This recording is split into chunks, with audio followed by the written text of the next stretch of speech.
Hey guys, Michael McFarland here, McFarland's Corner, giving you the May 24th McFarland's Lake Fork Daily Rundown. Full pool, actually about 3 to 4 inches over pool and rising.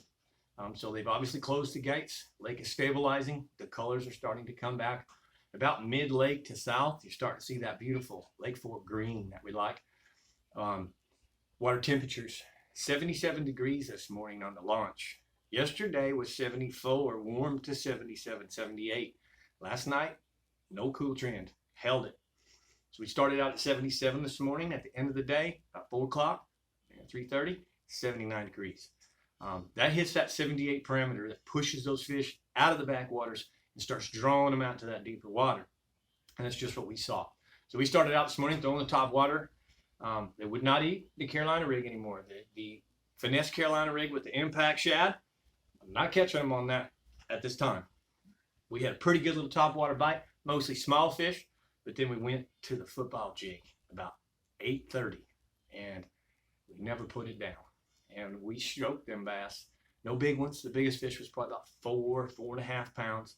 But what an awesome session of smashing those Lake Fork bass. Lots of males now.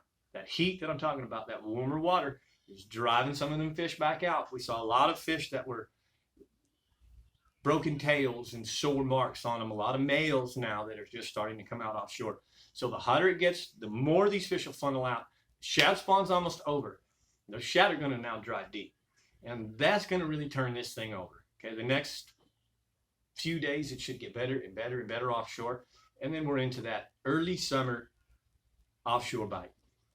Sandtone football jig, 3/4 ounce PB&J, green pumpkin trailer, basically the rage craw.